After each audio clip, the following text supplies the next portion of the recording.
Hi everyone, this is Denise with Liquid Color, and today I am finally bringing you a review for my favorite watercolor paints from Daniel Smith.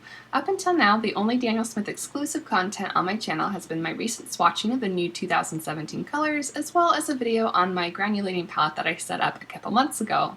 The lack of Daniel Smith content on this channel is mostly due to the fact that I have been using Daniel Smith's paints for the longest, well before my YouTube channel was set up, and that I don't have a specific set of them, which is how I usually review colors here on my YouTube channel. When I was just getting into watercolors, I started with my trusty set of Prangs as well as some Reeves tubes that I got at my local big box art store, which I quickly learned were not for me. I then very quickly dove headfirst into researching artist quality pigments and paints, spending hours and hours both online and in my local specialty art shop looking at swatch cards and agonizing over which colors that I wanted to add to my palette. We all know how pricey artist quality watercolors can be, and I didn't want to make any mistakes, but spoiler alert, it's nearly impossible to pick the perfect palette when you hardly know what you're doing or how paints react with each other or on their own, and my palette will continue to change over time, even from this point forward. Anyway, I decided I wanted to use tried and true pigments, and I mostly got recommendations from Jane Blundell's blogs online, and I also wanted to choose pigments that were of the lowest toxicity possible, coming as a former zoo educator and environmentalist. I was not interested in heavily opaque colors like the cadmiums, and I didn't know about hues at the time. I think I had probably read something about single pigment colors being, quote, superior to other colors, and I did my best to stay in that realm, but it's never been a hard and fast rule for me. Ultimately, I decided on Daniel Smith, which to this day I still stand by as my favorite brand of paint. Now, whether or not this is because they were my first professional grade paints that I used, I will never really know for sure, but you guys all know that I have tried many other brands including Winsor, Newton, Schmincke, Sennelier, and others. Daniel Smith is still at the top of my list for the way that it handles and works both with the water and on the paper while painting. Now, funnily enough, I actually hated granulation when I first started painting, as many new watercolors do, and today I still only use it sparingly. The reason that that's funny is that Daniel Smith is renowned for their granulating pigments, and it's possibly what they're most well known for worldwide. Today we're going to be taking a look at some colors that I recommend as a basic palette, and later some of my favorite granulating pigments, but before we start swatching, let me go ahead and tell you a little bit about the company and their offerings. Daniel Smith is an American company based out of Washington State. It was founded by Daniel Smith in 1976, and now, as far as I know, they have the absolute widest range of paints among any watercolor company in the world, offering over 250 colors. 8 of those colors were just released in 2017, and you can check out my last video if you wanted to see those up close. And that included Rose Madder Permanent, which replaced the Rose Madder Genuine, which was one of only 3 pigments that they offered having a light fast rating of under 2, which is rated as they're very good. The only other 2 pigments that they still offer that are below the light fast rating of very good are Alizarin Crimson and Opera Rose, although they do offer a permanent version of Alizarin Crimson, and Opera Rose is widely known for its fugitive properties. A couple other things to note about the company is that they don't offer true cadmium colors, they offer hues instead. They have a unique line of 37 different Primatech colors, which are made from natural minerals, 29 iridescent colors, and 19 duochrome colors, which change color depending on the light that you look at them in. But today, like I mentioned, we're going to keep things simple, and we're just going to take a look at some basic colors that I keep on my permanent studio palette. PY3 is probably the most common cool light yellow that is used in most watercolors palettes, including mine until very recently.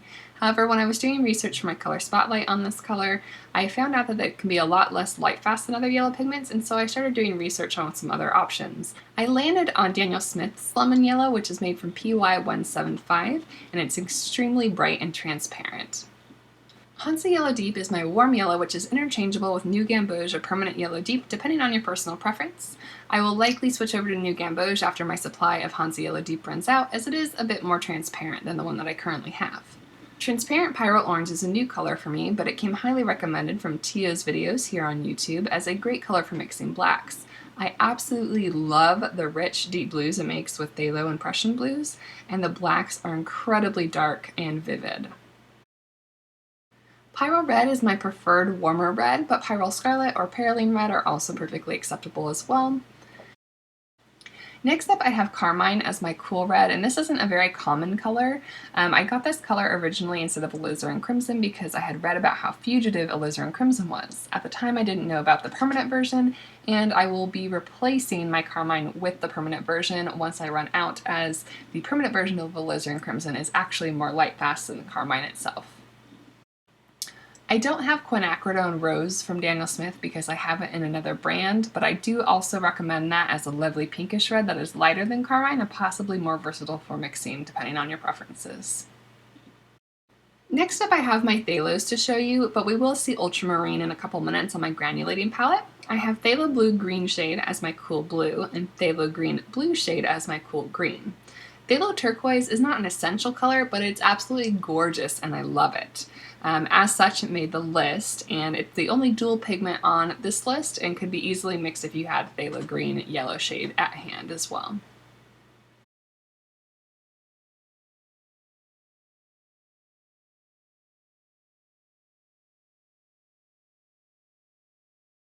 Lastly, I have Perylene Green, which although it's not an essential color, it's an incredibly useful color for making dark, moody colors, and it is delicious looking. For my earth tones, I prefer burnt umber, burnt sienna, and yellow ochre with the addition of quinacridone burnt orange, which is just beautiful. And don't worry, for all of you yellow ochre haters out there, I will show you raw sienna on my granulating palette as well. But if you haven't tried Daniel Smith's yellow ochre, I will tell you you are missing out. Yellow ochre is usually a heavy and opaque color in most other brands, but Daniel Smith's version is light and transparent, and it's a perfect color for a Palomino horse if I have ever seen one.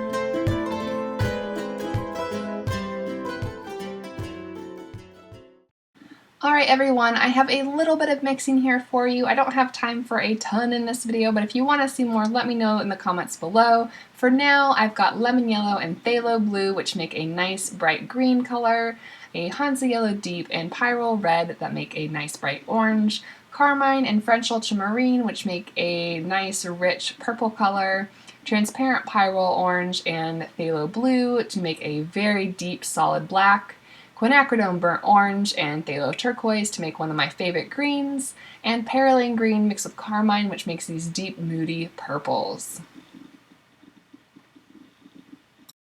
Alrighty, now we get to move on to our granulating colors. Now, as I mentioned before, I was not a fan of granulation when I first started, and admittedly, I'm still not the biggest fan of it today, although I do really appreciate it in certain circumstances, like in landscapes.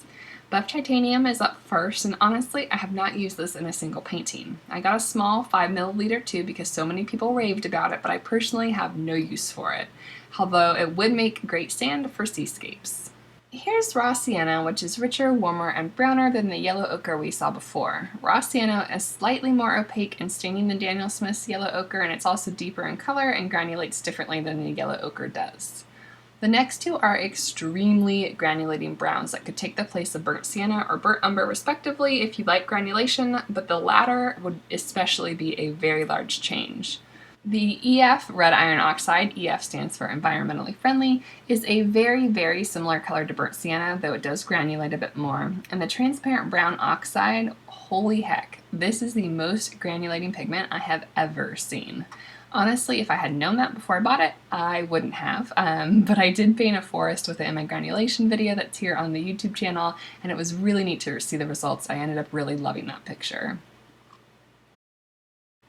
Rose of Ultramarine is a stunning, warm, heavily granulating purple, with the ultramarine being the granulating aspect of this paint. You could fiddle around with one of the many versions of PV19 and Ultramarine to get close to it, but I do have a convenience mix on my palette just because it is so lovely. Here's my French ultramarine, and I'm not going to go into too much detail here, but if you have more questions about ultramarine versus French ultramarine or anything else about ultramarine, go ahead and check out my color spotlight video on this color. Daniel Smith's version does have a lovely granulation pattern, which at this point should be no surprise. And finally, I have some Primatech colors for you, starting with Green Apatite Genuine. This is a rich, mossy green that separates with a reddish-brown granulation, and it's really spectacular for doing foliage. You can go ahead and disregard indigo as a granulated pigment. It does not granulate, but it is on the specialty palette as a dark because I don't have any other specialty blacks. I wanted to leave it in this video just in case you wanted to see that particular color. There wasn't really a reason for me to leave it out. Next I have Serpentine Genuine, which is somewhat similar to the Green Apatite, but it's much lighter and has a much softer, lighter brown granulation. Amazonite Genuine is new for me, and it is comparable to a slightly bluer phthalo green blue shade, but it's a lot less intense and there is a very soft granulation to it.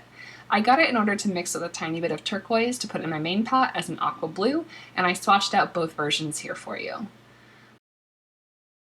Lastly, I have Cobalt Teal, which I have in stick form, and it's not on the granulation palette, but because it's another heavily granulating color, I wanted to include it here for you.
I do have a little swatch here for you of the transparent brown oxide and the ultramarine mixing together so you can see the granulation in action. The sides are kind of filled with a little bit of the raw sienna just to kind of fill out the swatch.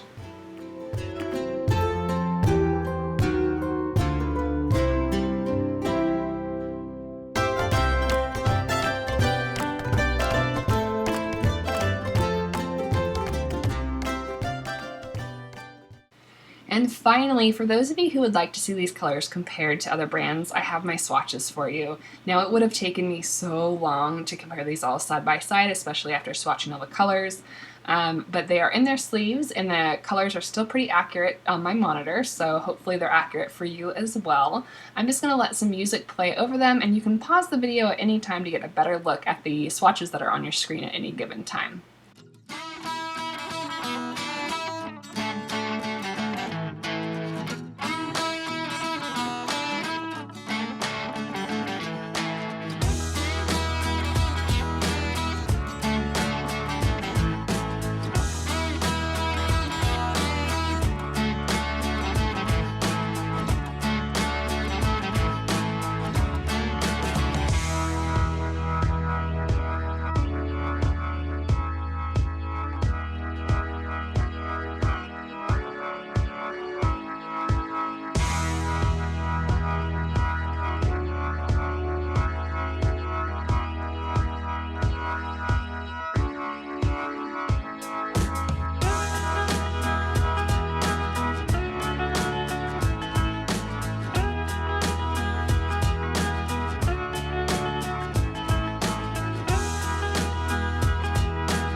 everyone, so let me know if you have any other questions about the Daniel Smith paints in the comments below. Thank you so much for watching. A big thanks to all of my patrons for their support, and especially to my producers for making these videos possible.